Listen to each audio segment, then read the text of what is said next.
Greg, Maya, and Betty are not experts, nor do they claim to be. They're just a bunch of nerds who enjoy talking about movies, shows, and current events. So sit back, grab a coffee, relax, and enjoy a brand new episode of All Queued Up.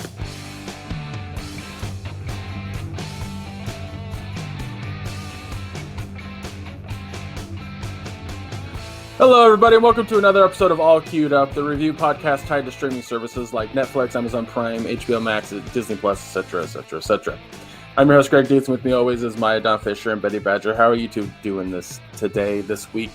I changed how I wrote that, and my brain didn't want to register it, so how have your weeks been?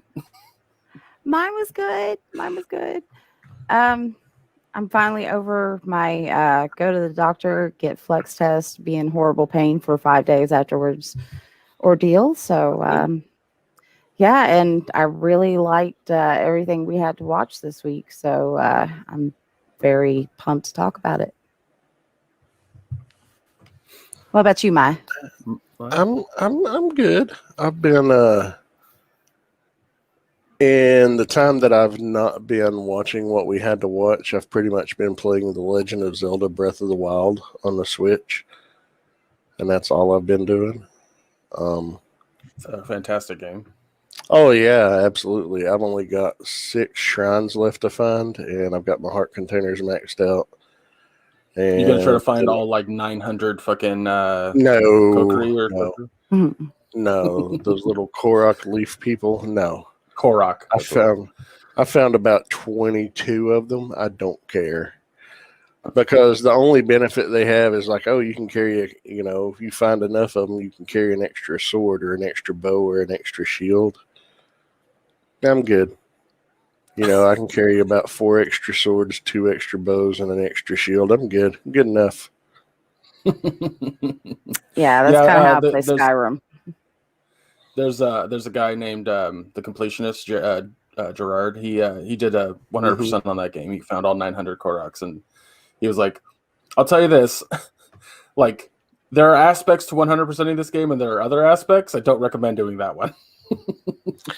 Yeah, I'm doing everything else but that. Yeah, it's funny.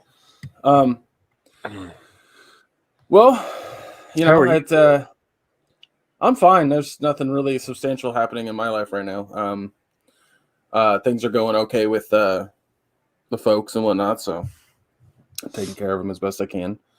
I was gonna say, every Wednesday in January had an event of some kind, so I'm just wondering what the fuck is gonna happen today. I'm like, what's gonna happen today, guys? I don't fucking know. Hopefully nothing. Yeah. I like a nice calm. Because I got to take my kid to the dentist today. I ain't got time for no bullshit. I don't. Don't mess with me today, man. I was laughing because there's a guy on TikTok who had he just started screaming into the camera. And he's like, I would like for 1 fucking week to not have a major historical event. Yeah. I would like to stop living through major historical events is what he said. That's right. Oh, it's so funny. Well, historically evented out. Yeah, 100%. 2021, you've exhausted us already. Let's slow it the fuck really down. Guys, what we're going to talk about today is the episode 4 of WandaVision, episode 7 of The Stand, and the film on HBO Max, The Little Things. We're going to start with WandaVision. Just get that out of the way because I feel like we're all going to agree on that. Episode 4 was much needed at this point in the series because it kind of answered a lot of questions. Still left a lot of questions unanswered. But it was a departure from what we had seen so far. It gave that much needed context that a lot of people were complaining if they hadn't gotten. I know people that had watched the first 3 episodes and they're like, they really need to start giving me something or they're going to lose me. Well, they gave you that and then some, I feel, in this episode. And come on, we got Randall Park and Kat Dennings. I know. I was so excited to see her, I was like, yay, they brought her back, because she's one of my favorite actresses, and that character, I love her. So that was awesome. And I thought it was a really good episode this week. Seeing what's going on the outside, giving you some perspective as to how we've gotten to this point, And I don't think they could have done it better. I thought the comedic relief timing was good. And, I feel like I understand a lot more, what's going on here. And it is pretty much what we thought. She's doing it. I don't think, I still don't think somebody else is putting her in that situation. I'm not leaving, like, I don't want to take off the table that somebody else could be doing this to Wanda. I mean, it's very clear that this tried to, like, point it at Wanda. And it seems abundantly clear that it is Wanda, but it's also Marvel. And I'm not taking a goddamn thing off the table at this point. Other than it being AIM involved. Like, I don't think AIM has anything to fucking do with this. It could be Hydra, but it's not AIM. Yeah, I was going to say that the one of the things that they did in this that I thought was really clever was some strong, well, not strong, they were actually quite subtle, hints at how the Fantastic Four would be brought into the MCU. The cosmic radiation. Well. And apparently, one of, like, somebody caught the name of Sue and Reed's son. Franklin? I don't remember. Yeah, Franklin. Somebody caught the name of Franklin Richards in the show. I didn't catch it, but somebody else did. I didn't either. So that means nothing to me. So Franklin Richards is pretty much considered in Marvel canon the most powerful mutant to ever exist. Makes Wanda look like nothing. It's possible that what she's doing right now created him? No. It's possible. I think, well, I say it's possible because I think the way that they're going to bring the Fantastic Four in is originally, like, have you ever watched any of the Fantastic Four movies, Betty? Don't. They're bad. I've heard they're bad. That's why I've stayed away from them. All right. The general story of them is that Reed Richards was a I think he was an astrophysicist and multiple other things, but he wanted to take space exploration, and while they, like, left Earth's atmosphere, the entire ship containing his wife Sue, and they weren't married yet. They weren't married. Sue's brother Johnny. Yeah, they weren't married yet. And his best friend. And his best friend, Benjamin Grimm. And they were hit by cosmic radiation, which gave them different powers. Reed could stretch his arms and elastize his body. Sue could go invisible and create force fields. Grimm turned into a giant rock monster that can rival the Hulk's strength. And Johnny could engulf his entire body in flames and fly around and shoot fire, too. I love Johnny and Grimm. Ben, I love the Thing and Human Torch, but Reed is a piece of shit in the comics. Like, he's a womanizer, and he neglects Sue's problems a lot, and it's the whole thing. But not anymore. I mean, well, if they're bringing him to early on, I'm sure that early on it was a thing. It was a big deal. Like, that was back in the '60s, though. Yeah, but that's also, like, my favorite Fantastic Four. So. Really, read Mark Waid's run from the early 2000s. Wonderful stuff. Jonathan Hickman also did some incredible stuff on Fantastic Four as well. I've never read that stuff, actually. Oh, so good. And, like, Mr. Fantastic, there's an issue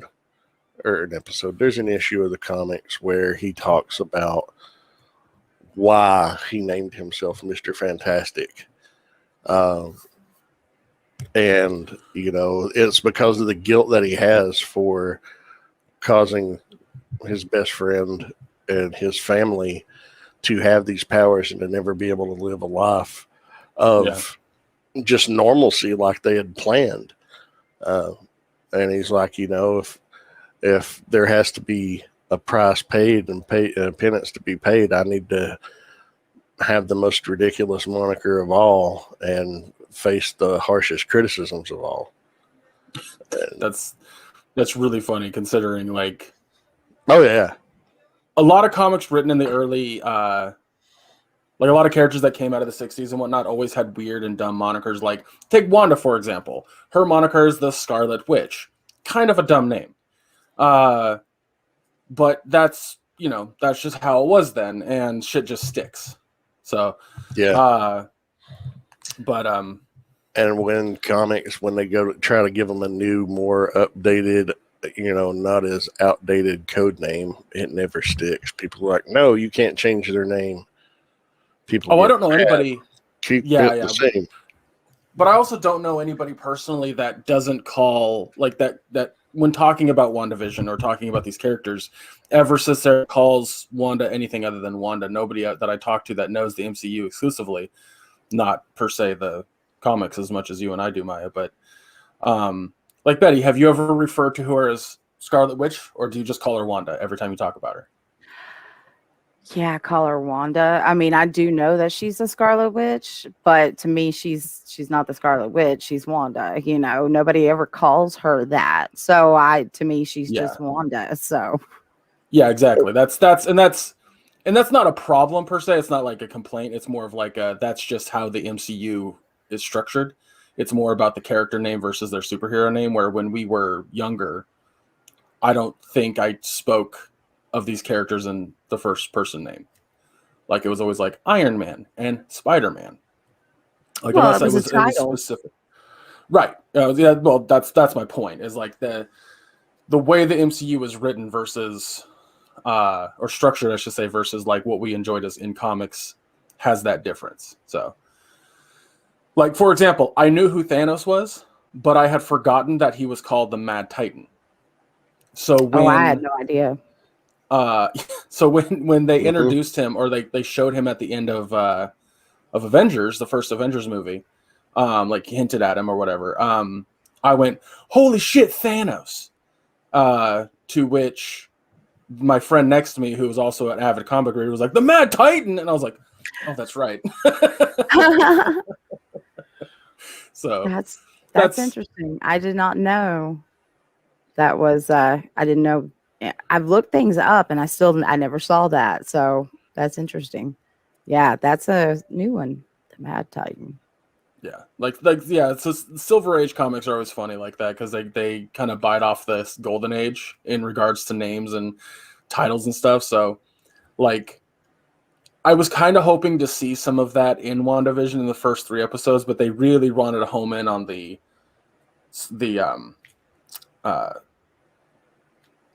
wow, what can I think of what that's called? The sitcom. There we go. Wow. They really wanted to home in on the sitcom aspect. So, anyway, anything else about this episode that stood out to you guys? Go ahead. I thought it was neat how they incorporated like the guy crawling through the tunnel who came up, and he was the beekeeper guy that we saw in the previous episode. That was fascinating to me. I was like, oh, because when I started seeing him crawling through the tunnel in that gear, I was like, is he gonna be the the beekeeper dude? And he was.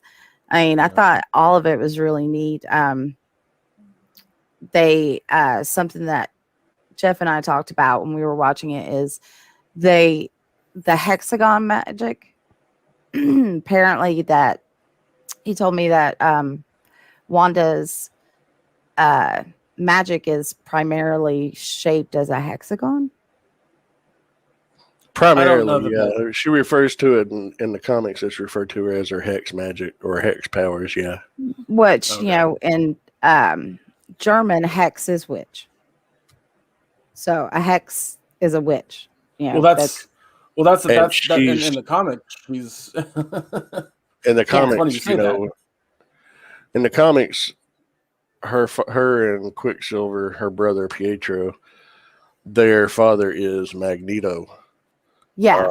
of the X-Men, and he was, the way his powers came about, he was in Auschwitz, and his powers came to be because he was like 13 years old, and he was under a lot of stress. Yeah, oddly enough, I know more about the X-Men than I do about the rest of the Marvel universe. I always like the X-Men movies.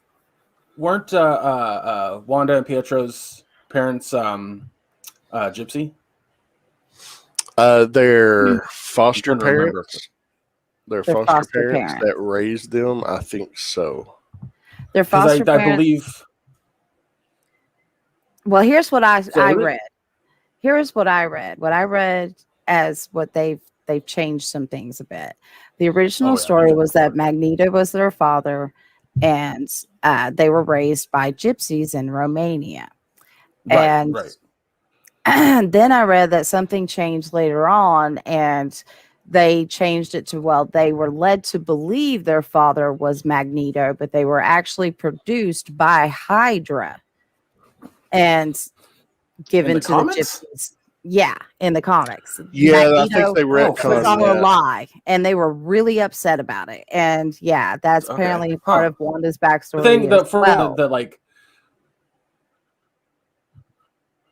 I think they retconned that after House of I was gonna say that one of the things about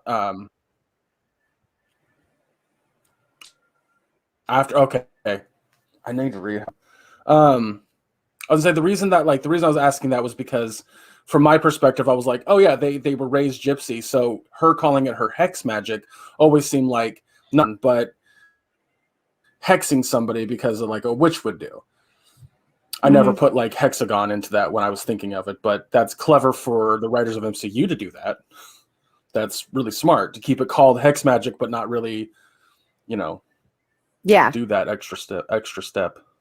Thought that was clever. So, what about you, Maya? Did you notice anything? Yeah, no, that is hella clever.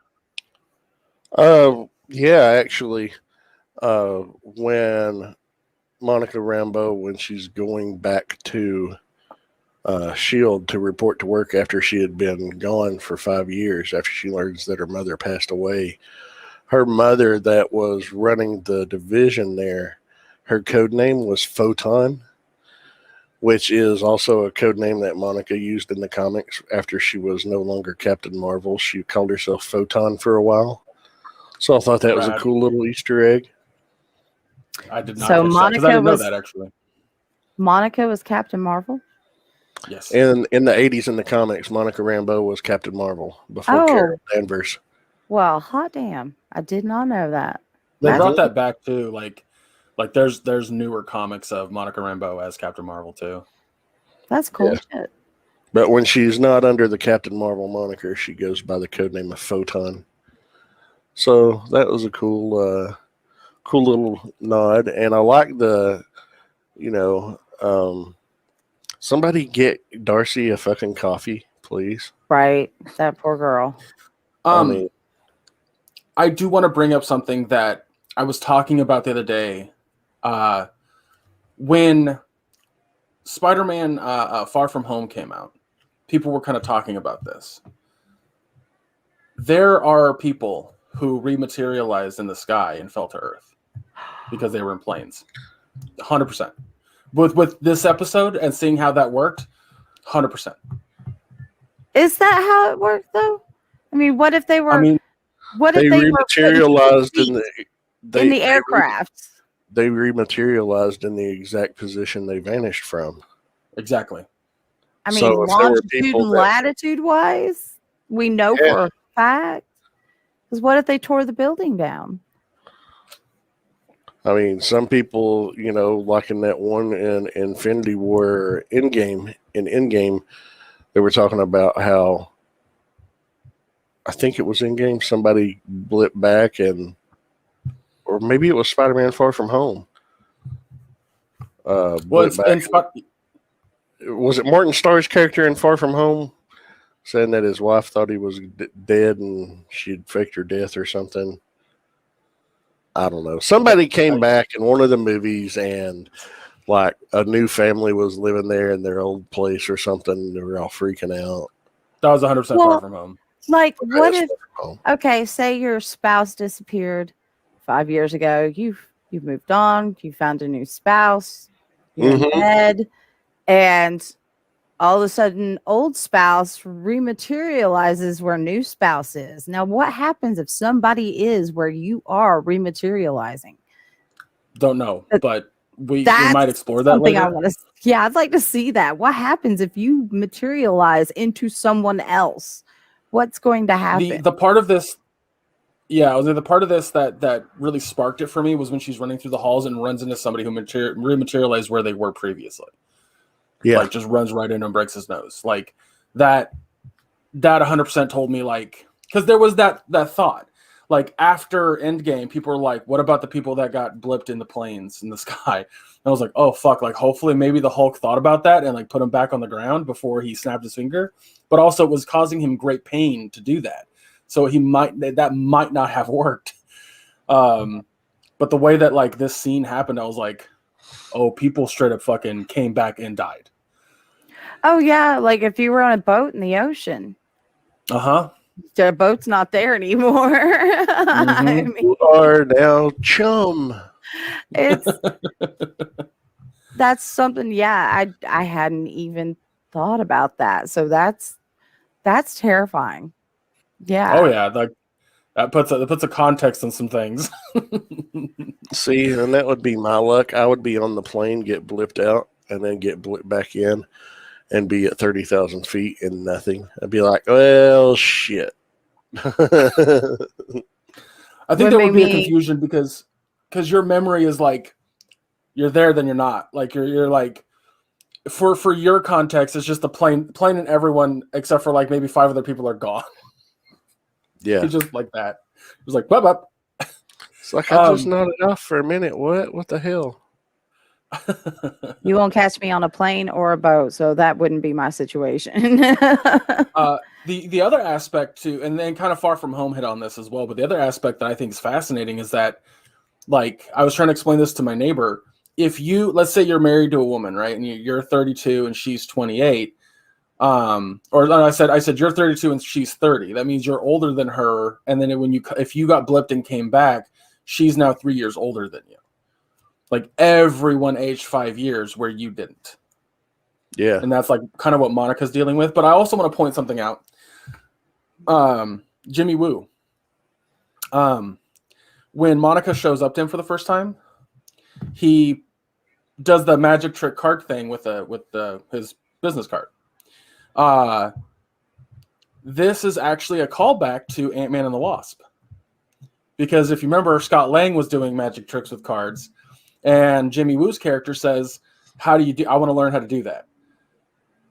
Oh, he's in that? I haven't seen that, so that's great. It's he's only in the beginning, I think. I don't remember if he's in later parts of the film, but when Randall, what's his last name? Randall Park was being asked about that, he was like, "I know that Jimmy did not get blipped. He did not get snapped out of existence because he needed 5 years to learn that magic trick that he uses on Monica." yeah. So probably. I thought that was super fucking funny. All right, well, let's give a grade to this episode and move on to The Stand. Maya, you go first. Oh, I'm gonna give it an A. I thought it was really well done. I like how it tied the first 3 episodes together, how Darcy discovers the transmission inside the force field and how they're just watching it like it's an old sitcom. I thought that was fascinating, but I like how it tied everything together, like the drones that they're sending inside this force field that are disappearing. And then, she's finding these helicopters in the bushes with the sword logo on them and things like that. And just how it tied everything together was really well done. And I'm looking forward to seeing what next week brings. I think that, you touched on how she's totally aware that she's doing this, and last week we were wondering, is she working for someone or with someone? Are they trying to contain her powers? She's basically it seems that she's carved her own little place out of nowhere and changed it and bent it to that reality. and they've just discovered it. So I'm interested to see where it goes. Same. What did you think, Betty? Oh, I loved it. I totally give it an A plus. I loved the introduction of old characters from the movies, and getting a more understanding of why these things are showing up. I thought the whole episode was just fabulous. Honestly, I'm excited to see where it's going to go next. So definitely A plus. And Greg? It's mirror what you guys said, like A plus. It was fantastic. I was really hoping that they did Darcy justice, because the last time we saw her was Thor 2, and wasn't for very long. I know a lot of people found that character annoying from conversations I've had, but I know more people. I love who didn't. Darcy. No, Yeah. I love her. But yeah, I'm what I like about it is they did the right amount of reveal with the also right amount of questions. Added a couple more questions too, like we don't know what happened to the guy that was in the beekeeper suit. Did he get rewinded all the way back out through the sewer, or is now he's stuck in this world as well? Like, we now know that all the people in there are real people. Another question that I have that they kind of arose is like, is that fucking Vision's actual body that she recovered, or is it now a figment of her imagination? Like, which one is it? That's unclear, and I love that we have that question that'll get revealed. So I'm excited. I'm really excited to continue the show. There's 5 episodes left too. Yeah, we're not even at, there's 9 episodes, so we're just coming up on the halfway mark, I guess. Yeah. I'm looking forward to it. Yeah, same here. I love it. If you're listening today, then the episode came out this morning. Yep. There you go. All right, let's move on to The Stand, episode 7. I'm just gonna warn you guys right now. How I felt about last week is pretty much how I feel about this week. It's just not grabbing me. It's really, really not. There was a great moment in the show, in the episode, that I thought was really nice and poignant. But we'll get to that in a little bit. There's a lot of stuff in it that I just find to be extra silly. And I feel like there's also not a lot of, how do I put this politely? This show would benefit from 20 episodes. I feel like there's such a rush in these last few episodes that certain characters I just have no connection to.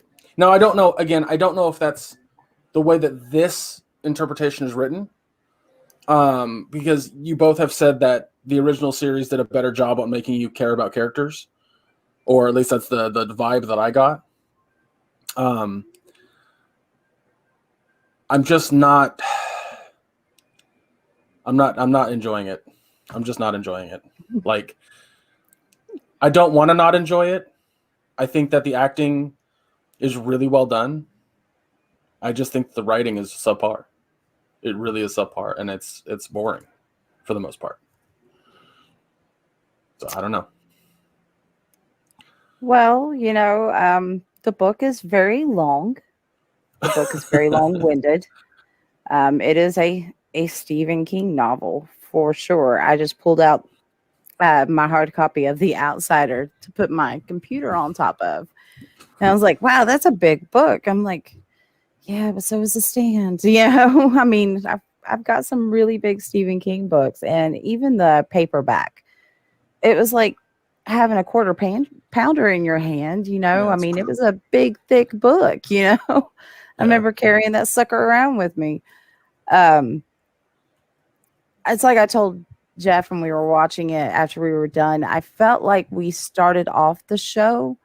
We ended last week and started this week kind of at the 50-way mark, 50% through, and jumped to all the way to 75% through, at the end of this episode. And I'm like, whoa, we're moving quick here. It's like we took forever, and all of a sudden it's like, wham, bam, thank you, ma'am. I'm like, dang. My dad was sitting there saying constantly, like, there's no way that they're going to be able to I'm going to spoil something for you guys. I'm so not enjoying this show that I went and read what happens essentially for the rest of the story. Somebody wrote not a synopsis, but a shortened version. If the show still goes the same route that the book went, I really dislike that ending. I really dislike that ending. You're not going to be happy then. I mean, to be honest, I'm already not happy. Like, I watched this episode, had no idea what was going on. In my mind, I said, I'm tired. This show's not doing it for me. I'm going to finish it because we're reviewing it for this podcast. But I went and read what happens in Vegas and post Vegas and like the rest of the world. I even read about like how like the stuff that he wrote in the 90s to add to the story. I'm sorry, I don't like it. I just don't like it. Now again, and I can't stress this enough. I've heard people not like this version of the Trash Can Man because it's not as interesting as the book or not as interesting as the original miniseries. Like my dad doesn't like this version of the Trash Can Man, but he loves the version in the 90s miniseries. So there I don't know. was much more depth to that character in the book and in the original miniseries. He looked like he was gonna, this is gonna be a great character doing some great acting for the Trash Can Man. No, he just went to the fucking silo, got a missile, and let's go back to Vegas. And that was it. I was like, what? Yeah, What happened here? It's like they spent the first 5 episodes on character, like focusing on characters and character development, but not on as many as they should. And I personally feel like the only character that got the most fucking treatment was the kid who in this episode was like destroyed on a tree and then shot himself in the head. I can't remember his name. Harold Lauder. Harold got by far the most in this miniseries. That was the most Harold of that was the most Harold could be. That was all. Yeah, this episode, the way it started, his whole attitude and demeanor, especially towards Nadine. Oh, yeah, I was like, yeah, it's finally he's getting to, he's coming to terms with who his character is. And he dies. And I mean, it was a great scene, thematically. I thought it was well done. I did not expect Nadine when she came down the elevator like that and she walked up to him. I was like, oh, somebody has some zombie makeup done. Yeah.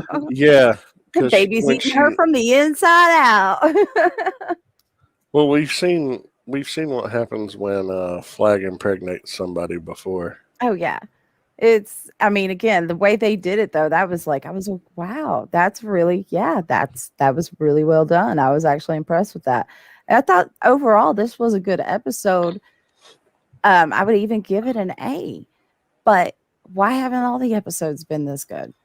I mean, Yeah, I think the last 2 episodes have been the best 2 episodes we've gotten. And Greg, he's like, I don't like these. Well, a lot of the reason is I just don't care about the characters. They've given me no reason to give a fuck about these characters. These characters that are supposed to be integral to the story. A lot of the time when we do something with these characters, it's strangely obtuse. And I don't like it. Almost feels like that this miniseries would be better for people who already enjoy The Stand. And I've watched things like that in the past. I've watched adaptations in the past that I was like, oh, this is really good. And that's because I know the source material so well. But like I talked to somebody who doesn't, and they're just like, it's kind of garbage. And I'm like, really? And they explain why. And I'm like, okay, I kind of understand that. I'm not per se that's saying exactly what's up with this, but I'll give you an example. My mom's never read The Stand. I don't know why, because she has it. She owns it. And she does not remember. She does not remember the miniseries. And completely unprompted, Well, she's read like It, which is like his second largest book, but completely unprompted at the end of this episode, she just kind of was like, I don't feel like I care about any of these characters. It's like, coming from her, that says a lot. And my dad, on the other hand, he's just kind of like, when I watched the original miniseries, Tom, Colin, and Trash Can Man were my favorite characters by far. And Oh, yeah. he's like, I hate the Trash Can Man in this miniseries. Like, he's terrible. I was like, oh, okay. So Hey, he's got the insane side of him down, but that's all we've gotten to see, just glimpses of it, which is sad because I think it's a waste. Mm-hmm. Even though I I like mean, what sure. they're doing with it, like visually, it's like, holy shit, they nailed the look, but in the portrayal, you're getting the crazy, but they're leaving a lot out. At least I think there's a lot. basing it on. I want to go back basing to it on episode. the old miniseries. Right. I want to go back to episode 2, as we had this conversation. We have 2 episodes left in this show, and and knowing what happens, like reading that summary, I think the thing that sticks out in my mind is that you guys were sitting there saying that spending that much time on Larry was going to be important later. Unless it's next episode, I don't quite see how that'll come into play. Well, they're also, the way it was being presented early on made it look like they were going to nail more important aspects of things. Yeah, I thought we were going to get a little more in depth with this stuff, the way they were pacing it in the beginning. I was like, well, there's got to be a trade-off. We're going to be, delving deep into some character psyche, and we're not. I mean, I know we've already discussed having Matt on here when we do the final episode, but he's already read it. Not next episode, but the next episode. Next episode. And I think we should bring, if she'll do it, Heather on, because she's not read it and she's loving it.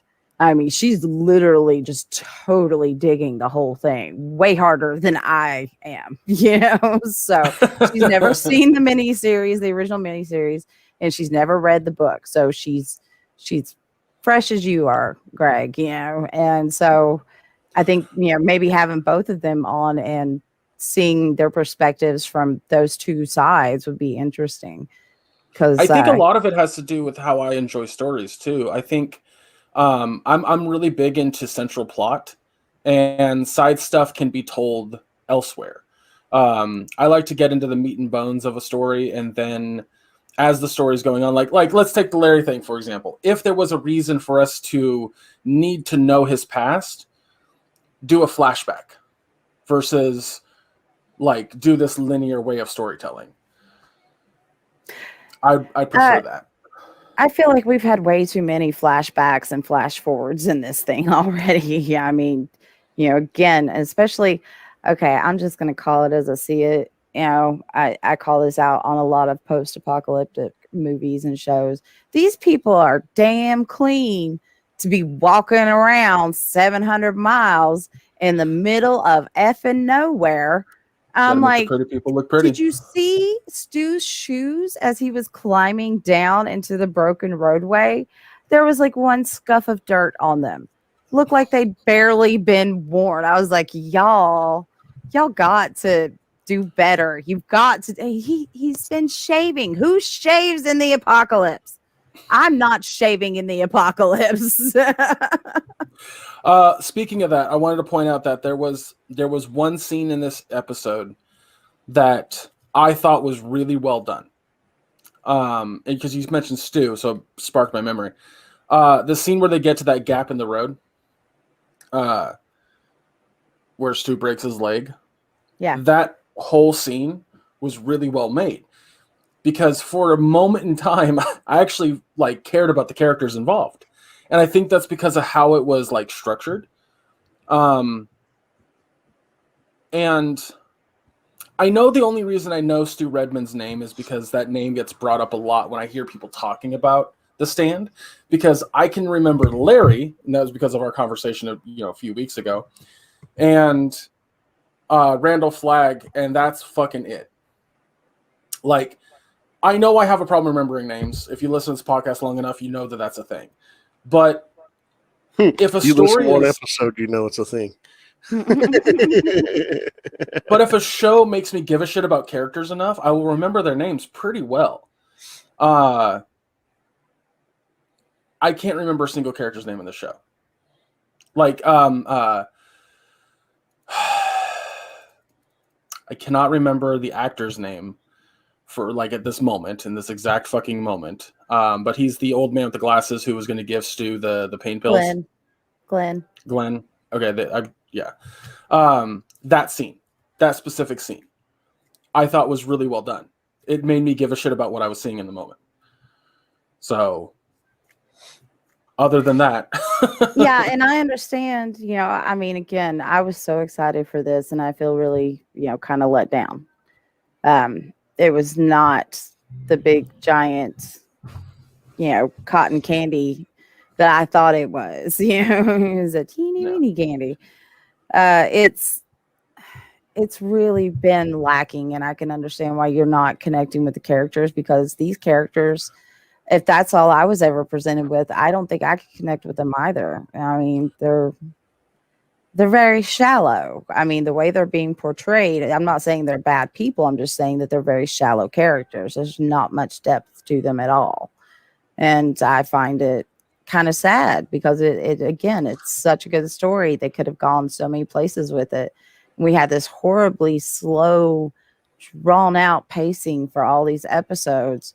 And now we went from, like I said, just breakneck speed from beginning to end of this episode, which was a little bit longer than their average episodes. And I was like, okay, well, here we are. Yeah.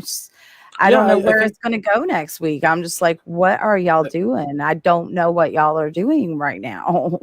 Yeah, I think I said to my dad, I said, it could just be that this is a bad adaptation.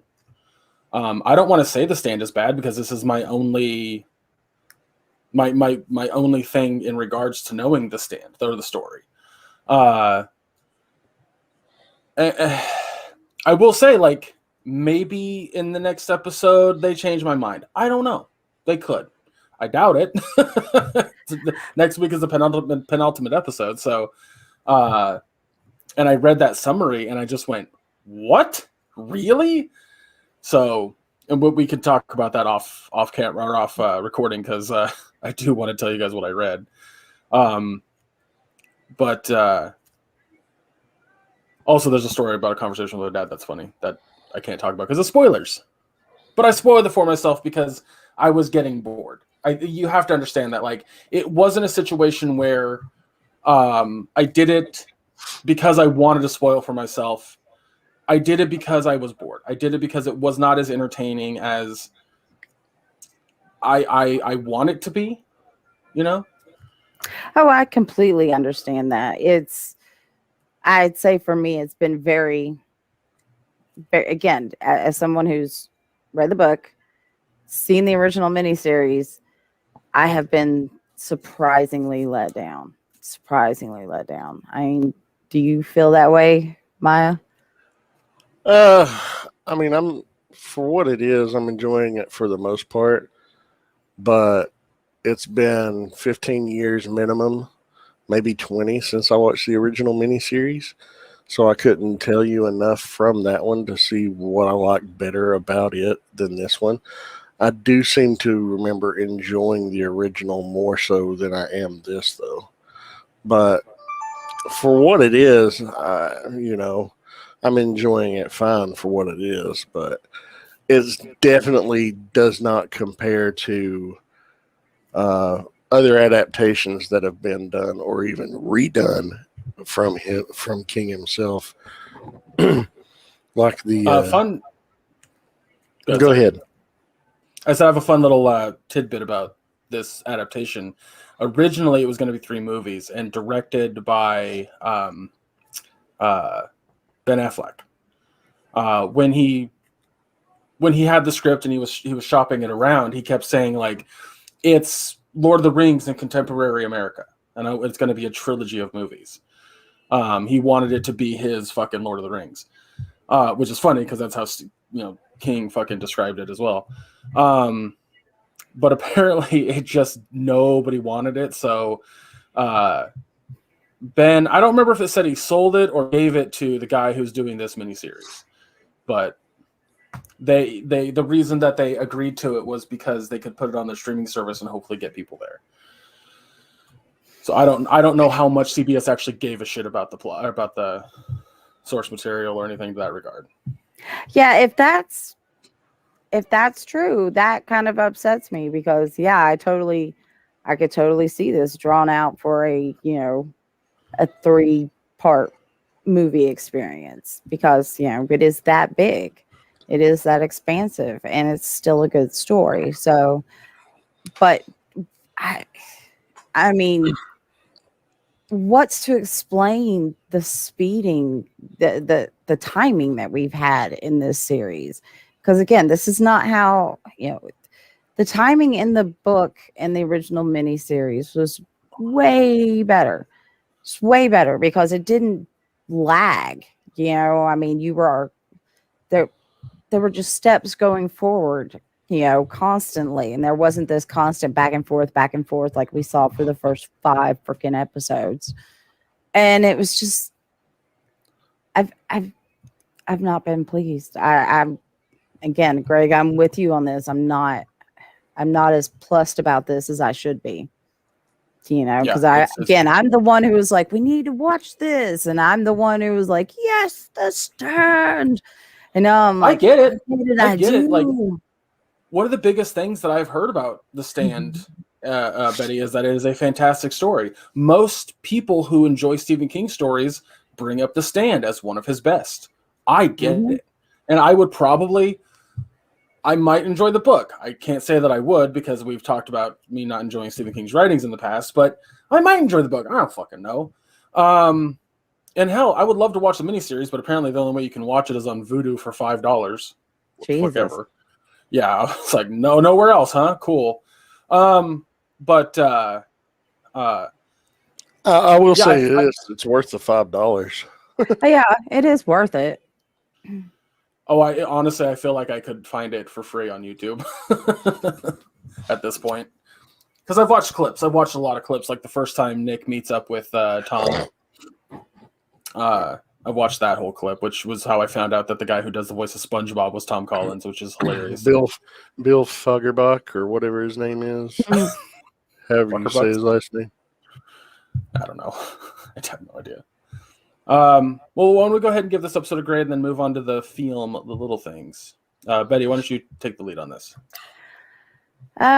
This one, I'm going to give it a B because it did a lot more action, a lot more character development did happen in this episode, but based on the episodes before it, it's not saying much in my opinion. So I mean, the aesthetic is nice. They've done well with the aesthetics outside of, the same mistake that most post-apocalyptic shows make. And, people aren't dirty. I'm sorry. In that environment, you're going to be some dirty, nasty people. That's just all there is to it. And I'm very picky about that. I guess that's where my Asperger's shows is where I'm like, my brain just wraps around it. It's like, that's not right. That's just not right. You're ruining this. Like, you have it doesn't take that much to get dirty. It doesn't take that much to get dirty. Go roll around the mud before you do your shot. I mean, dang. So I give it a B because it was the best episode so far, but I'm not pleased. I'm nonplussed. What about you, Maya? I mean, I'm going to give it an A. The reason why is because we finally get to see the end of Harold fucking Lauder. I'm telling you, he pulled off the obnoxious, whiny shit well. Oh, yeah. And that guy definitely deserves some more roles, if anything. But yeah, I mean, it was really for what we got, and it was pretty fast paced and everything really progressed. And, like you said, probably a good 25-30% of the story in just that 1 hour. So I think it's become more than apparent that there won't be a second season. It's Yeah. just going to be a That standalone definitely will one not. season. I mean, Yeah, they I could knew there draw it out. wouldn't be. They could draw it out. I mean, I don't think it would benefit them to draw it I out don't any think it further at would. this point. I don't. Has anybody seen what it's gotten on IMDb? Like a Low 6. ratings. That's It's not bad. good. Like, it's not great. Like a 6 out of 10, I think, is the last time I saw. Yeah, that's not good. Because it should be much higher than that. Well, What's the original miniseries have? I don't know, but I'll look. Yeah, I don't know either. Well, while you're looking that up, I'll go ahead and give my grade. A solid Yeah. B, or C minus. Solid C minus. It's it's not the worst TV I've ever seen by a long shot, but it's just. I think the weirdest part to me is that for the sake of acting and cinematography, it's really well done. Everything looks really nice. It looks crisp. Everyone's doing their job the best that they can. But I think the writing is where this story suffers. At least the writing for the script of this. Yeah. It's the screenplay.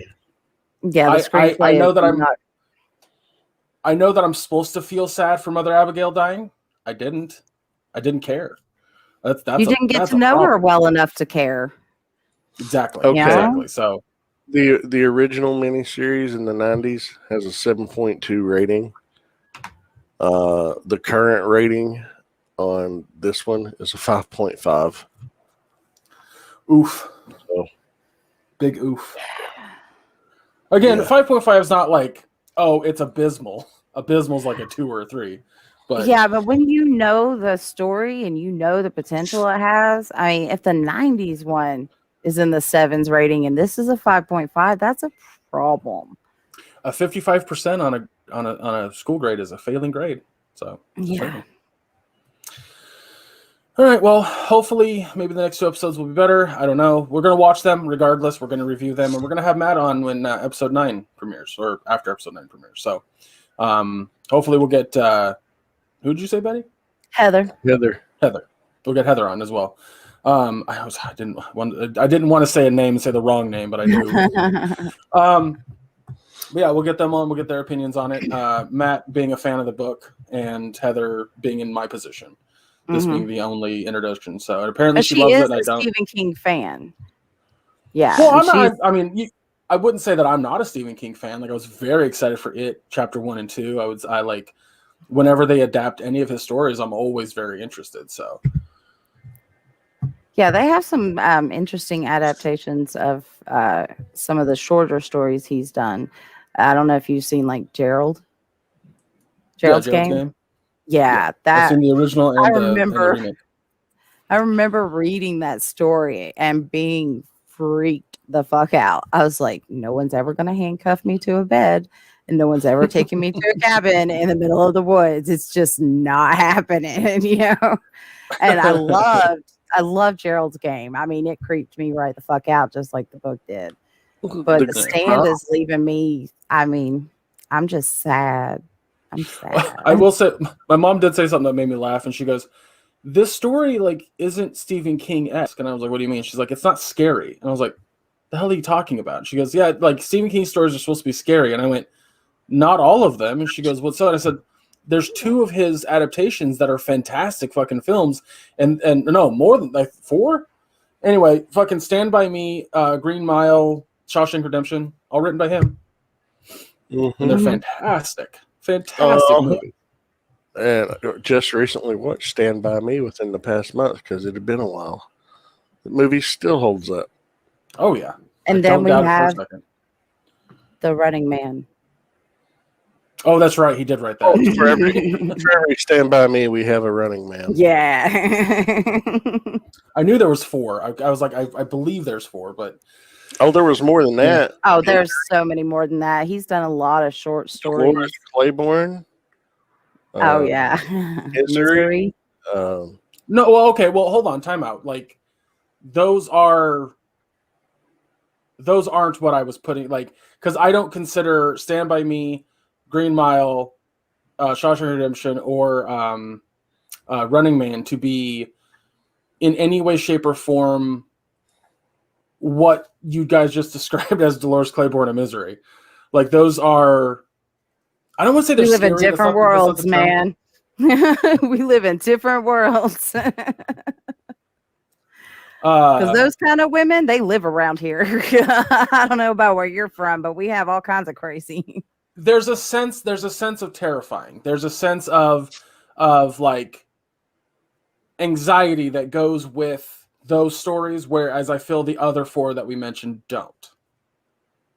That's more so what I'm getting at. I'm talking about the feel of the story versus the I like still think there's a scary level versus of not scary. anxiety. You know, again, there's still a level of anxiety to those stories. I mean, every story has a level of anxiety, or it's not a good story. It's a different type of anxiety. Like watching Misery, I'm not sitting there going like, man, I hope he makes it out of jail. Like it's not, it's different is what I'm getting at. And I feel like when we talk about stories that are not scary from Stephen King, I don't put Dolores Claiborne and Misery into the camp that I would put the other four that we mentioned. I wouldn't put Misery in there. To me, there's not a lot of funny like camaraderie moments in Dolores Claiborne and Misery. So there is a lot. He's had a lot of stories adapted. Mm-hmm. Oh yeah. No, my dad and I like ran through like a bunch of them the other day. We were like, have we seen this? Seen this one? Have we seen this one? Like, I also wouldn't put Thinner in scary, but it definitely is like really not in this. Just the idea of it being cursed to where you're wasting away and withering away to nothing, that's fucking terrifying. Again, when I say scary, what I mean by scary is like It or Cujo or Christine. That's scary.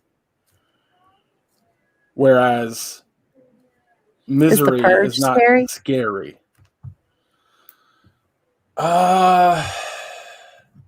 Not horror movie scary. Really? You don't think The Purge is horror movie scary? No. Wow. Because I do. People are the most terrifying monster there is. They really are. People scare the shit out of me. And it's like, you know, when it comes to horror movies and stuff, I love things with ghosts. I love things with zombies. I love supernatural all the way. But you put some real people doing some things up in there that, you know, real people could actually do. That's when I start getting scared. That's when I get nervous. And I'm like, oh, no, I can't watch this. This is too much for me. I've watched the first Purge, not any of the rest of them, because it's like, what is wrong with you people? Why? That's terrifying to me. That's the real horror movie, in my opinion. I mean, you could definitely go that route. I'm not saying that that's an impossibility, but when I talk about horror, it more so goes into, could the movie have a jump scare that fits into what we're watching? So horror does not fit in my mind, doesn't fit Misery, doesn't fit Dolores Claiborne. I mean, horror wouldn't even fit into Needful Things. But, oh, by the way, speaking of Needful Things, there's a... Go ahead. I have a totally different opinion. Yeah, I don't know. I would put some of those in some real straight up, not supernatural, but people be crazy horror movie type situations. I'm not talking about supernatural per se, because I mean, slasher films aren't necessarily supernatural. Sure, people can sit there and say like, how does the killer get there? Supernatural, but like, how does Jason stay alive? But those have the potential of a jump scare. I think a good movie. I don't think it has to be classified. Has to have a jump scare in it to classify it as a scary thing, though. No, but I'm talking about for the sake of calling it a scary movie. That's what I'm talking about. Like, it needs to have a factor in it that legitimately is scary, not just scares you, but is scary overall. Hell, the concept And alone of several of these things that we mentioned are scary as fuck. You see, honestly I don't. look at it from this perspective. Look at Shawshank. It's not a scary movie, is it? Unless you've ever faced what the. if you're the person who is innocent being accused and convicted of a crime? Then it's terrifying. Yeah, that's what I Okay, was going to say. you're being semantic now. Like, I'm sorry, you're being semantic now. Like, that's not the definition of a scary movie. A scary movie has context in it that make you feel safe in your chair, but you're also watching somebody fight for their life in a very direct way. That's a scary movie. Something that has something that could potentially scare you down the line if it came back up. I've never felt that way about Shawshank Redemption. I've never felt that way about Stand By Me, and I've never felt that way about Misery. I feel felt that way about about Alice Cujo. in Wonderland. I honestly, I feel that way about Alice in Wonderland. That movie scares me. It's very dark and scary and depressing. But honestly, Greg, my daughter would agree with you. She was hiccuping last night, and we were threatening to scare her, and she was like, "You can't scare me if I'm prepared for it." And I was walking by at the time, so of course I rah, and she's like, "That's a startle. That's not a scare. It's not the same thing." I was like, "Are you serious? They're on the same scale. Startle's at this end, and scared is at this end." I But scared the absolute shit out of Madison so bad 2 days ago that it brought tears to her eyes, and she literally cried, and I felt horrible about it. what did you do? I just hid in her room and jumped out at her. Oh, She didn't know that I was in there, so she walked in. I was like, ah!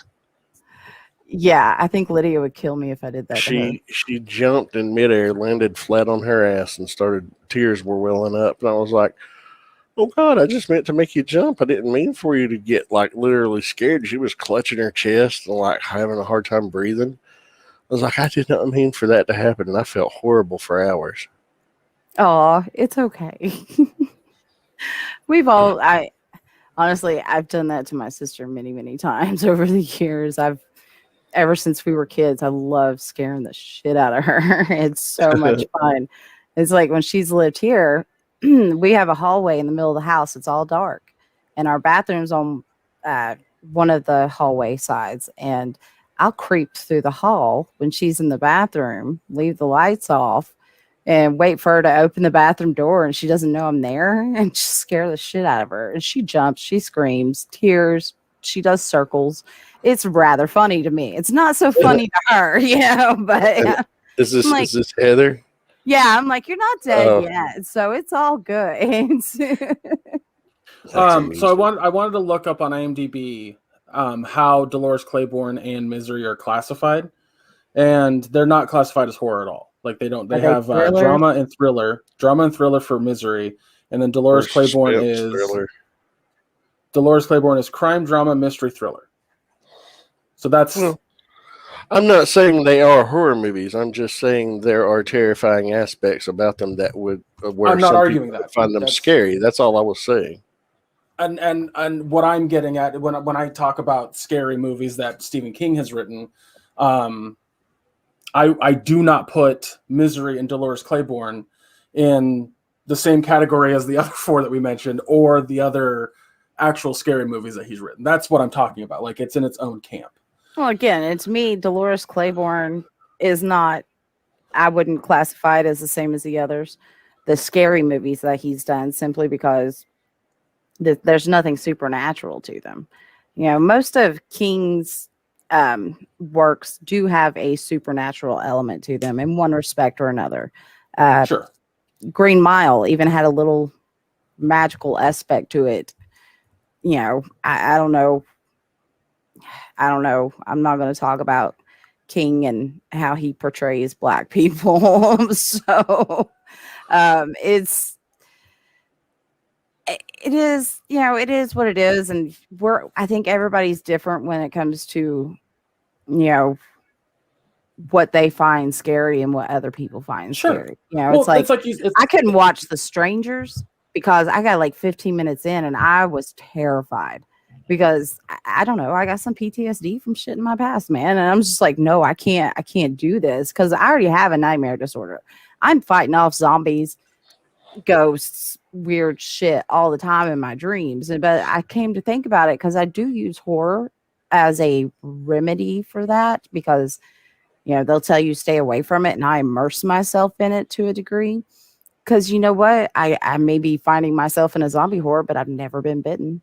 So that says So something. I do want to bring something up. I think I didn't classify The Purge as horror because it felt more like it was a survival story and less of a scary Is that movie. what you? Okay. But it 100% is under horror. It's a horror thriller, is what it's classified under. On Yeah, I IMDb. consider it horror because people be crazy, and that terrifies me. I get it. Like, I get where you're coming from entirely. It's just like the point I was getting at with this whole conversation was that it was really funny to me that my mom specifically put Stephen King as a horror writer, and I'm like, not all of his stories are horror. They're just not. They're not, So, but he is considered the master of Master of American horror. horror. Yeah. Totally get it. Totally get it. I mean, get that's where been a she's coming from, classification of his for decades. All right. Because Well, that let's is move something on. that he writes more than he doesn't, to be fair. Yeah. But yeah, let's move on to the little things. So I'm really interested to hear your guys' take because I have a take that's it's weird. That's the way I can put it. So Maya, do you have a synopsis ready or Little Things, it's a 2021 American neo-noir crime film that follows two police officers from different precincts who are trying to track and catch a serial killer set in 1990 era Los Angeles when they find a strange man who becomes their top suspect. So I want to hear your take, Betty, because you said you liked it a lot. So I want to hear what you have to say. I really didn't know what we were going to be watching when we started this. We watched the trailer. And I was like, okay, I like the casting. Got a couple of crazy looking guys in there. Let's see where it goes. So yeah, I liked the setting that it had. The story overall was very, very intriguing. I loved the fucking ending. I called it, but I loved it. So I knew what was going to happen at the end. With the red regret and stuff, I knew that was going to be how it went down. And I think it wrapped up and left me curious enough at the same time as there's a little bit more to the story I'd love to know, because he was down pat on how to bag that shit up and dispose of everything. Even for a cop, he was spot on with his disposal method, and it does kind of leave you wondering, did he really do it? You don't really know. I thought Jared Leto's character was great. I thought Rami Malek was great. Denzel Washington. One continuity fact that I didn't like is, again, we're going back to the 90s. The moment that Jared Leto's character, Sparma, walked into that bar, it should have been smoky. You know what I'm talking about. When you've been in the bar in the 90s, it ain't, as soon as you walk in, it's smoky enough. It was you walk into a bar, it was a cloud of smoke the moment you walked in.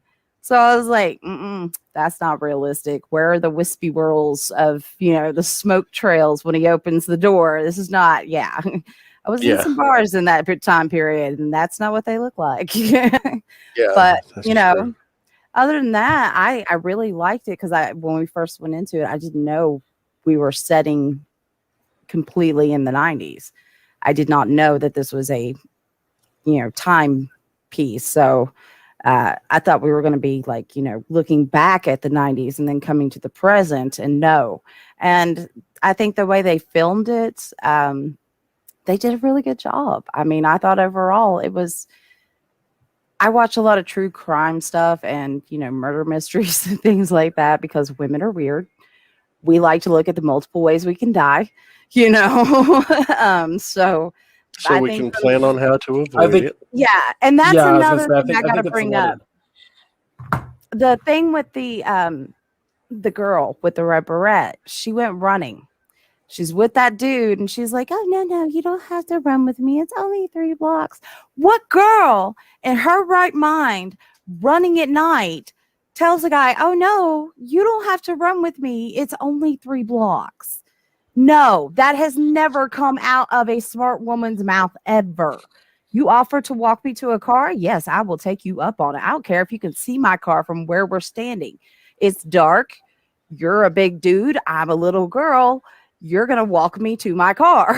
That's just all there is to it. I found that highly unrealistic because that is something that we teach our daughters from a very young age, is how to be self-aware of your surroundings and how to protect yourself any time that you are out in the public or might feel threatened based on your situation and your gender. It's so, yeah, that was highly unrealistic for me. I was like, nah, that mama didn't raise no fool. You don't go running by yourself 3 blocks. That's insane. I wouldn't go running 1 block by myself in the dark. No. I wouldn't go running in the daylight. I was like, I mean, I remember being young. I remember being stupid. They didn't always intersect. When I put my life on the line, it was not over a jog. That was kind of crazy. But I mean, otherwise, I think the timing, the look of it, the feel, everything just kind of really worked itself into a really good true crime drama. Well, it's not true crime, but a crime drama. What did y'all think? Go ahead, Greg. Go ahead, Maya. No, go ahead. Was it become a phone call suddenly? I fell asleep. I didn't like it. I did not like it at all. I fell asleep halfway through it. I had to back up and go rewatch what I'd fallen asleep through. Fell asleep about 20 minutes later in. Had to back up and watch again. Not where I thought you were going with this. No, I did not care for it. Greg? I'm right in the middle. So watching this, I was like, it's expertly acted. It's really well directed. Yeah, you got Rami Malek and Denzel Washington, great actors. You have Jared Leto. No, he's not a great actor. I disagree with you. I think he's a great actor. I can't stand him. He's very pompous. That's my problem with him as a person. He's pompous. He plays crazy. He has gotten roped into that crazy character guy. I mean, when was the last same character you saw Jared Leto play? Probably in Urban Legend. Yeah, it's been a hot minute. He's played crazy for a long time, so I think he did the crazy very well. If you didn't hash it out to the end, I totally understand. The pacing was a bit slow, and again, this is not our typical purview. So I don't know if you knew what we were looking at here, Greg, when you decided to pick this movie, if this was up your alley, or because it is not what we typically watch. I enjoy a good murder mystery type of movie. I enjoy a good like detectives trying to find the bad guy type of movie. My problem with this movie is that I thought it was all very ho hum. It's a bizarre situation to me because the story is it's vanilla ice cream. It's fine. There's nothing inherently wrong with vanilla ice cream, but it's boring for the most part. And that's what was so bizarre to me about this movie. There was nothing inherently wrong with the movie. they did everything really well. The 90s setting was done super well. The acting was really fucking good. Cinematography, like the way it was, I actually thought the pacing was done well. But everything else about this movie was just, like, I think it just fell short of what it could. It fell short of what it could have done. Oh, well, man. I think another really part to this liked is. I think another part to this is that I read about when the script was written, and the guy who wrote it in 1993, and could not get, like, he wanted Steven Spielberg to direct it, and he wanted Clint Eastwood to be the old detective, and he wanted I don't remember who the young one was. Was it? I think it. Oh, fuck, I'll look that up. But the villain, or I don't know if you want to call him a villain, but the Sparmo, he wanted to played by. I know it's a fun word to say, isn't it? Danny DeVito is who he wanted him to play. Which I know is crazy. But the other thing I can't see Danny DeVito working as a repairman anywhere. Yeah, that is one of the things I said to Jeff. I was like, I am very impressed by Jared Leto's potbelly. I mean, he's been working on that. Warren Beatty was supposed to be the young detective. Warren Beatty? In 1993, In 93, he was still in his fucking 60s. How old was Clint Eastwood? Or 50s at least, because he wasn't a young man when he did Dick Tracy in 89. He was already in his 50s. When I say young, I mean younger than the fucking old detective. He was born in 37, so he would have been in 93. Yeah, 93 would have been. I'm trying 56. to do the math. 56, yeah. Yeah. And Clint Eastwood would have been. He was probably. He had only been 7 years. He's 7 years older than Warren Beatty. So 63. They would have looked the same on the screen. It's very much a strange casting choice. I'll give you that. But yeah, it was like Steven Spielberg didn't want to direct it because it was too dark. And so, like, but he's been interviewed and he was like, yeah, I wanted these people to play the roles. So they never got past fucking shopping the script around. And I think, honestly, if this movie had gotten made in 1993 and released, it'd have been better. Why would it have been better?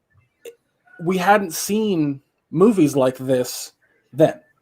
I've seen much darker and better fucking detective stories. I don't want to bring Seven into it, but Seven. Yeah, for me personally, this was not just a detective story. This was the delving into the psyche of these two men. And not just the two men, the three of them. It's delving into the psyche. And Denzel Washington is, the one piece that holds the whole thing together. And to see 100% a character story.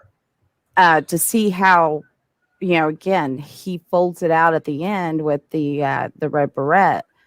I called it when we were watching it. I told Jeff, I was like, this is what it's going to be, and I was like, yep, dead on right. But I still liked it. I loved that ending because it wasn't completely and wholly didn't answer any questions ambiguous. We know that Sparma's taken off the streets.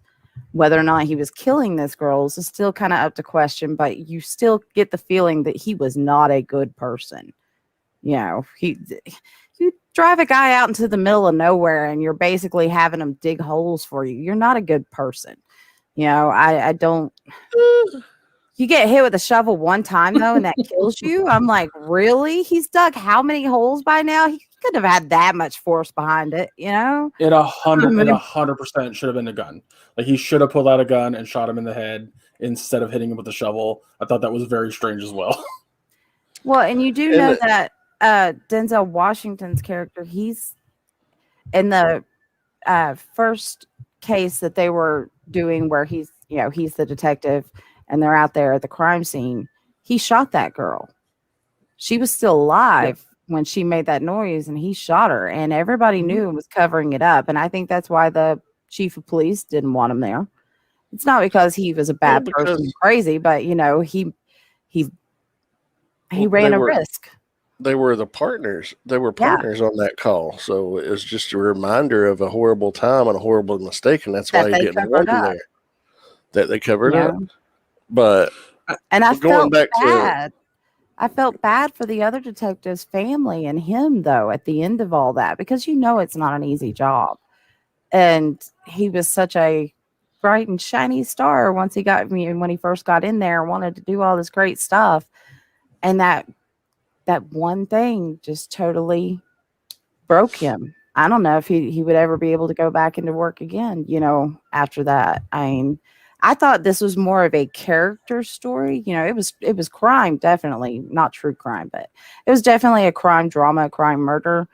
But I thought it was also more of a psyche driven You're type. 100% correct. It is absolutely a character study film. It does a lot of things correctly. That's what's so bizarre to me, Betty, is that it's not a bad movie. But it's also not a good movie. And I think that's because it doesn't do anything unique. Yeah, it doesn't do anything substantially like, holy shit, I'm going to remember this movie for years to come. For me. Well, and yeah, it didn't do anything that unique. The one thing that I did feel like it did was, again, watching a lot of the crime documentaries or, YouTube little things like that. It was kind of filmed in that kind of manner, in the fact that we never saw anything gory on scene. There was no, mutilated girls. There was nobody doing it. There was nobody. We didn't see anything hardcore. They told the story without having to get graphic about it, I guess is the one way to put it. I thought that was unique. That was a perspective you don't see a lot on the big screen, is being able to tell a story like this without getting graphic about it. But maybe that's just me. I don't know. In the apartment, I thought it was graphic enough. Oh, I didn't think it was that graphic. I mean, it was bad, but I just don't think it got, it a was lot 1990. Well, even back then, things that you would see, you would always, you'd have there would be things that you would see. And this was more like a character study done in a YouTube style, without just telling the story without being overly graphic about it. Sure. That's just how I loved when he climbed on the roof. I started laughing because it made me think of the boys. I was like, nobody ever looks on the roof. Nobody ever looks on the roof. Yeah. Yeah. They usually don't. Hello, kitty. I think that's just the thing about that. That's what's so bizarre to me about this, is it has excellent fucking star power and talent, and it doesn't do anything wrong. It's like, I think about the plot of the film and I'm like, no, it was the plot was fine. It just That's the problem. It's me, not you. Just there. It was just there. It's just like, okay. I liked it. I think I'm harsher in my assessment. I didn't hate it, but I didn't enjoy it enough to. I wasn't enthralled by it, and I did fall asleep twice. Did you finish it? Yeah, I finished it. I backed it up and rewatched what I'd missed, but I was just left underwhelmed. I was just like, well, that was a 2-hour movie that I stretched into almost 3 hours, but yeah, I liked it. Well, I want to give a grade because I want to hear the grades of each of us, because I know where mine is. So I'm going to start with you, Betty, because I feel like you're going to give it the highest grade. Oh, absolutely. I definitely give it an A. I enjoyed the shit out of it. I mean, as a girl who loves true crime, yeah, I thought this was a great little story, and they managed to tell a story without the massive waves of technology we have today, without being overly graphic about it. And it wasn't just the story of the crime. It was the story of the psyche of the people who solved them. So I thought, again, I liked it. I really liked it. I thought the character cast was great. I thought they did great with their roles. I was drawn in and intrigued. And so, yeah, definitely an A. What about you, Maya? I give it a D plus, C minus, D plus. It's only a 1 point difference. I mean, it wasn't horrible, but it wasn't enjoyable for me. So, I mean, there were things that everything. Why are you laughing so much? Because like my review is right in the middle, right in the fucking middle. It's a C plus for me. That's why I'm laughing. Okay. That we're all three different on this one movie. It's just funny to me. So I gotta ask, Greg, what did you it. think we were getting into when you picked it? I mean, what were your expectations of it? I knew it was going to be a murder mystery story. I knew that these two detectives, if you will, were trying to hunt down Jared Leto. I knew that. And I knew, like, kind of in the idea of what roles they were going to play, where Rami Malek is younger. Like, I had a very good idea of what we were going to watch. What excited me about it was the stars. I was like, these actors have always picked up roles that are unique and memorable, and this movie just wasn't any of that. It wasn't unique. It wasn't memorable. I'm not going to, in 10 years from now, be like, you remember The Little Things? That movie was fantastic. Like, it's not going to happen. I will.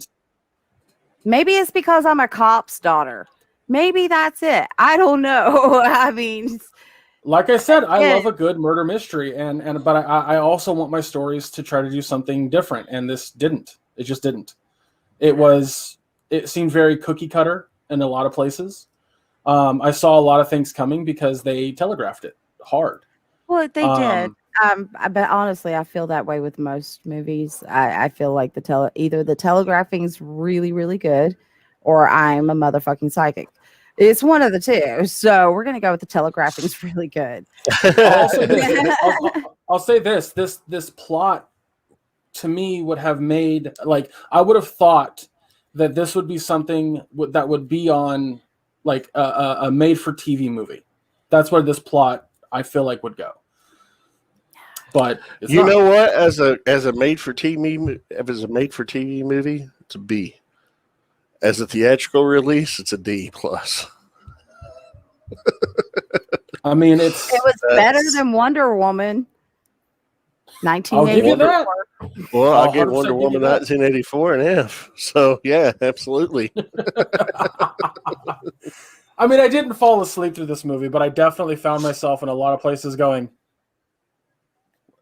"Aw." So yeah, like I know when we started it, Jeff wasn't that excited about it, because again, this is not the typical things that we watch. This is not something that him and I would have picked out on our own to watch. I would have, but he wouldn't have. So, I found it intriguing. I found the psyche studies and everything into it. Just, I don't know. I like the way that they were able to. I got invested with the characters themselves, the two detectives. Wow, what was that? Garbage truck. The garbage truck is picking up garbage right now. So sorry that you're hearing that, everybody. I was like, that's not my garbage truck. I was like, there's a ghost here. What's up? Yeah. They usually pick it up on Tuesday mornings. They usually pick it up Tuesday morning, so I'm surprised to hear it right now. Well, it's Groundhog Day. The garbage truck saw its shadow yesterday and decided to go back and hibernate for 6 hours. Well, that's what's so funny to me, Betty, about this entire plot is that what you're saying is correct. Like, what you're saying about this is right. It is a decent character study. It is a decently made movie. There's, again, nothing inherently wrong. I just think that this movie is vanilla ice cream. It's just vanilla ice cream.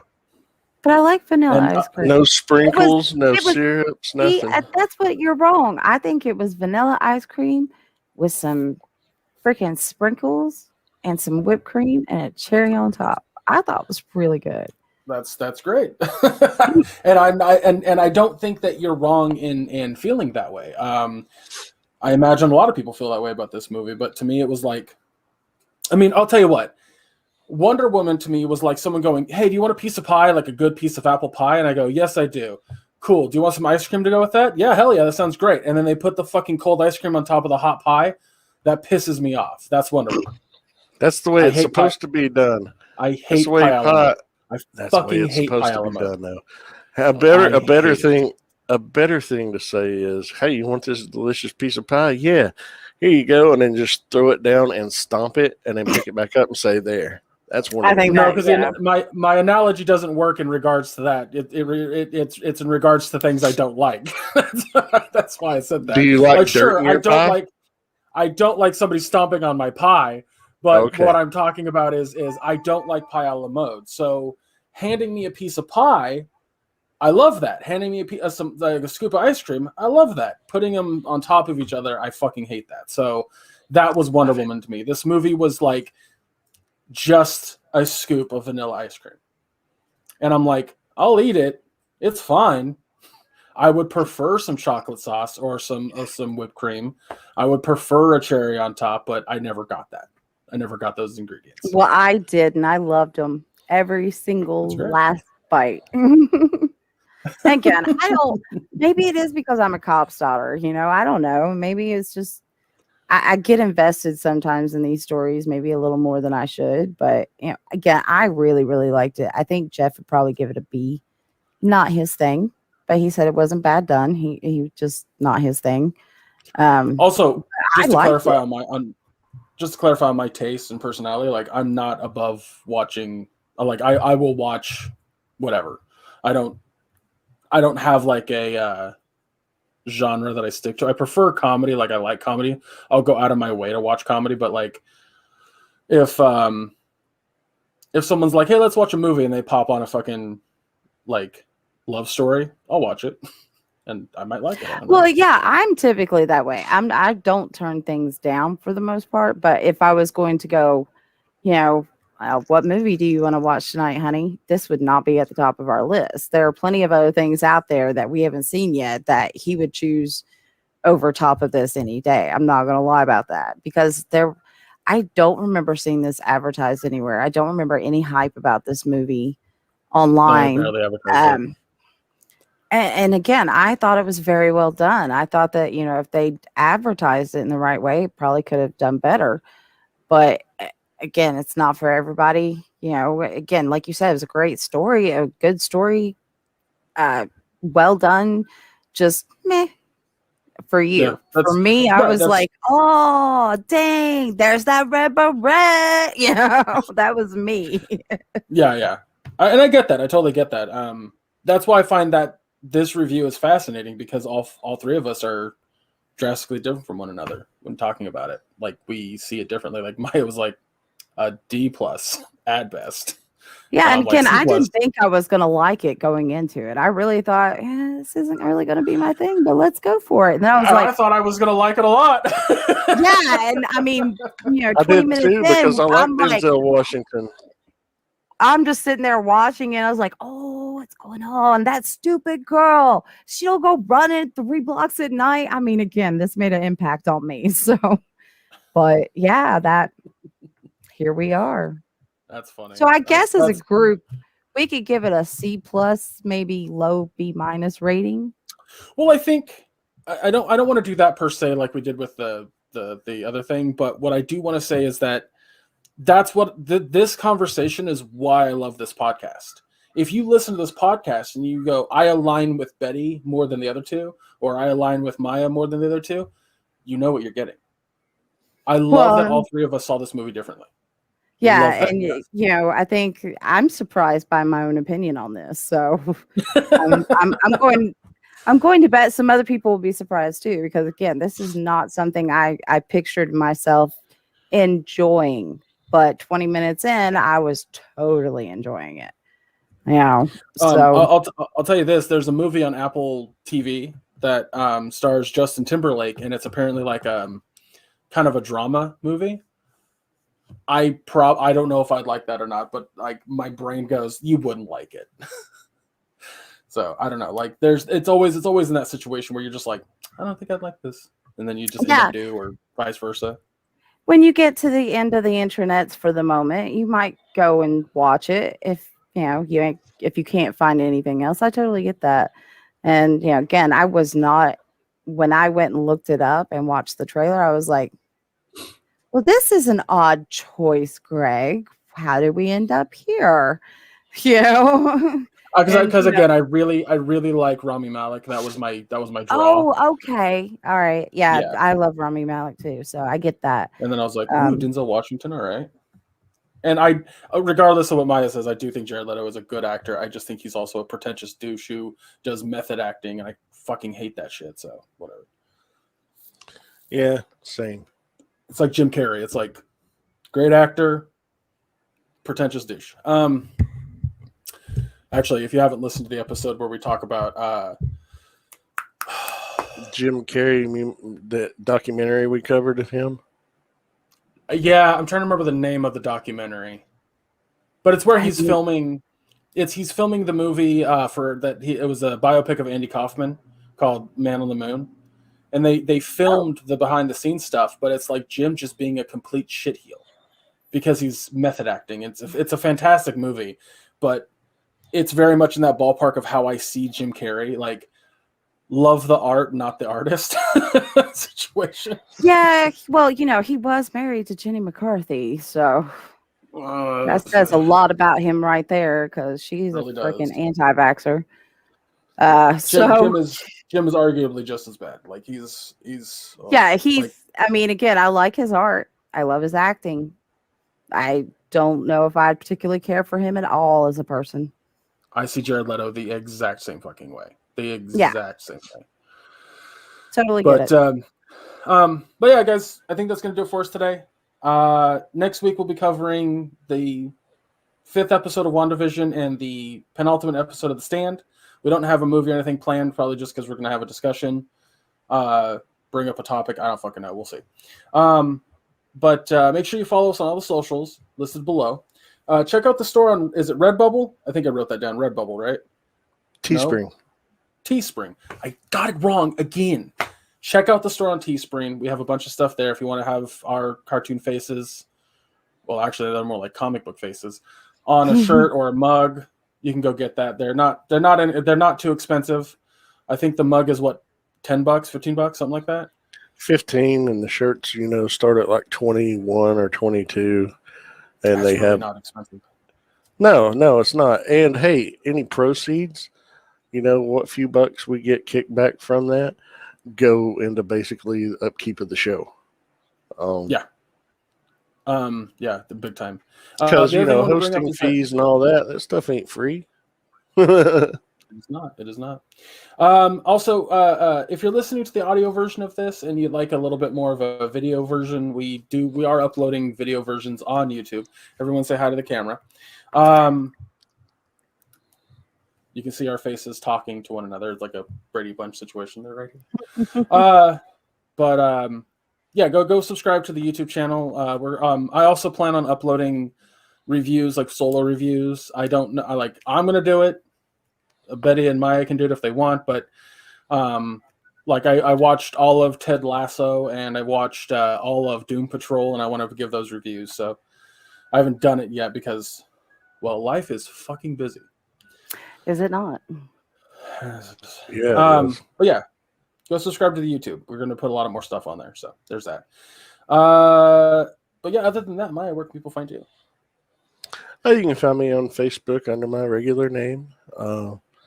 It's a public profile, so if you want to follow me on Twitter and Instagram, etc., you can do so. It's linked there publicly. Other shows you can catch me on aside from this show with you guys every week, you can catch me on the Realm of Collectors YouTube channel on every other Wednesday at 9:30 p.m. Eastern on a show called Figure Bangin', and every 9 p.m. Eastern on Friday nights on the Nerd Life Syndicate. So, if you're listening today or watching today, come and check us out and hang out in the live chat tonight. It's a good time. And that's me. Betty, where can they find you? Well, apparently y'all are totally down with using your names here, and I've just gone with Little Libby because we've been funny for the past few weeks. So